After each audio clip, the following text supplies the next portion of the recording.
Hello, all you folks of the 404 LMSB TV out here. Scott's the name and blocks are the game. And I actually have some news for ya. So you know the P-Head Patrol that I have coined not too long ago? Well, actually it was a long time ago, because it was like 2023 when this all happened. Yeah, it was all when I have taken a DeviantArt source and two of them actually, and I have expanded on this, to create a full-blown P-Head Patrol. I think you understand. But anyway, now I know what you're thinking. What does this have to do with what you're going to explain to us?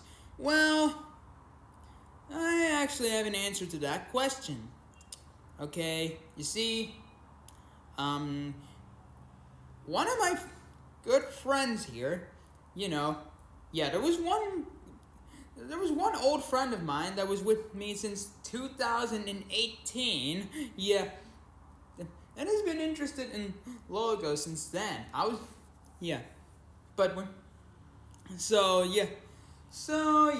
could say that I've been friends with this guy for like 7 years. But anyway, all that aside, he's gonna be working on a game, a Roblox experience based on the P-Head Patrol. And if you're wondering about the progress that he's doing, well, don't worry.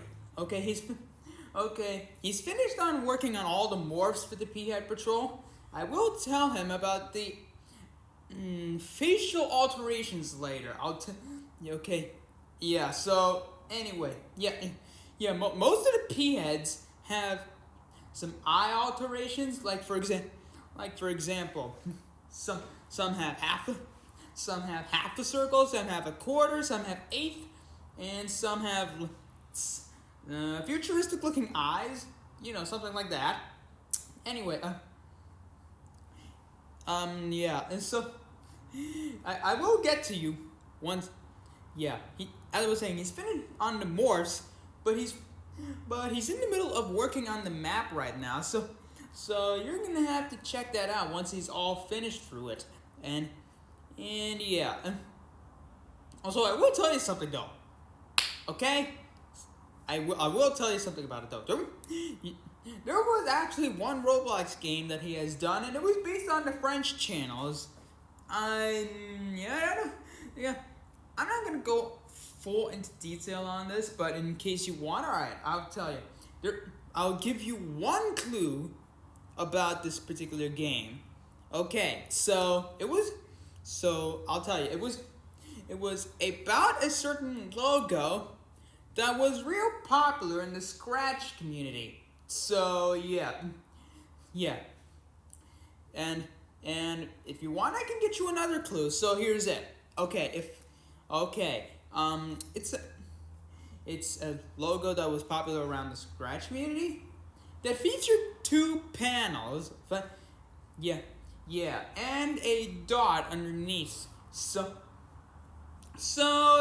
think that should gather you some information on how this is gonna go. And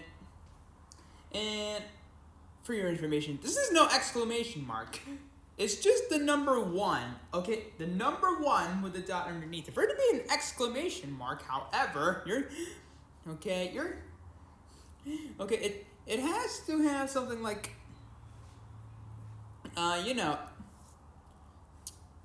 something like a trapezoid, a narrow trapezoid, or a trapezium, as the British would say. But anyway,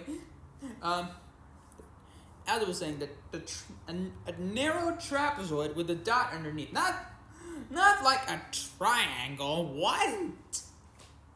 I mean, sure, that technically counts in some particular fonts, but I'm talking about the sans serif fonts, not the monospaced ones. So, not the monospaced serif fonts. So I think you get the idea. Anyway, but back to it though.